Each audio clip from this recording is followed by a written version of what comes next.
Well, hello, my name's Tom Otley, and here we are at the new American Express Centurion Lounge at T3. It's the day before the lounge opens, so we're going to have a walk around.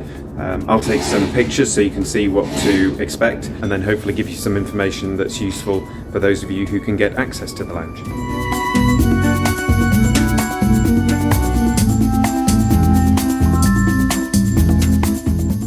You can tell it's COVID times because there is social distancing being practiced in the lounge, and of course you've got things like the hand sanitizers, which you'd expect. And there are several of these high wing-backed chairs, British made, and of course perfect for social distancing, or if you're just travelling with someone that you really dislike.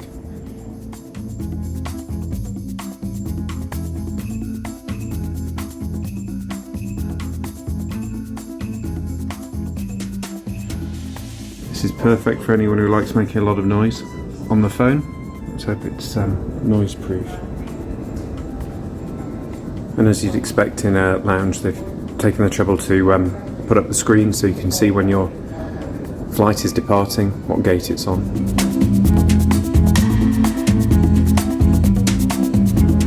And this here has wireless charging. You just put down your phone on that surface and it will be charged. There's a lot of plug points everywhere, as you can imagine. And there's some real quality materials.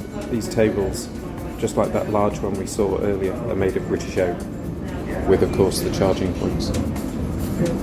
This is one of two media walls in the lounge. As you'd expect being in London, it has lots of British books, authors and memorabilia, and it's being put together by the company Art Story. This is one for the sports lovers, well, cricket.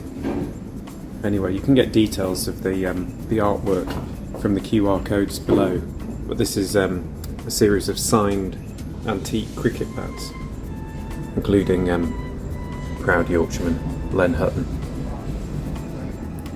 And you know, the artwork here is absolutely beautiful. And there's QR codes so that you can find out more about it by each painting. That's a wonderful bit of art. And in a weird way, it seems to, well, it reminds me of, you know, those original coloured Amex cards. Maybe that's the intention. Let's go up close and see what it's called. I know it's called Green and Pleasant Land. An abstract interpretation of the British landscape surrounding Heathrow. It says afterwards, imagined as it was several hundred years ago.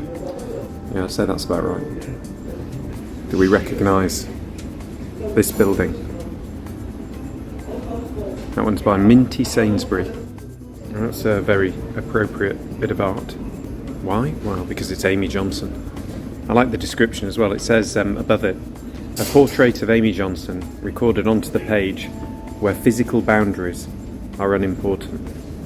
I mean, whoever drew that was obviously a very talented artist, or however they produced it, but I think a big part of art is also being able to conceptualize things like that. This space here is the main lounge area. There's a very high-end feel to a lot of the lounge. I mean, I know that that's because it's new, no one sat on these seats. But the detailing, both in terms of decoration, but also the thought that's gone into it. I mean, no one would want to sit in these seats if they didn't have the charging, and therefore they've got it. They've got room there for a plug. There's a USB in there as well, I think. Yeah, there is. Yeah. And each one of these, you know, for the antisocials amongst us, makes sense. I mean, I don't know whether the design came about because of COVID and people wanted more personal space.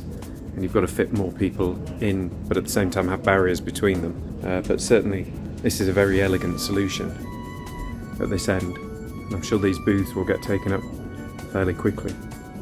And of course you wouldn't notice at first, but there isn't any actual natural light in this room. And I think one of the reasons it's still quite a very nice place to sit is because of these attractive lights. They're by Lee Broom, who I think is the East End of London, and the same for those above each one of those booths. That's his lighting as well. It's pretty sophisticated stuff. The choice of food is obviously going to change throughout the day. They're showcasing a bit of it here for us, so we've got a sort of lunch menu. Quite a sort of Middle Eastern theme going on there. Shakshuka. It's not a burger, it's a sabich sandwich. I think that's how you pronounce it.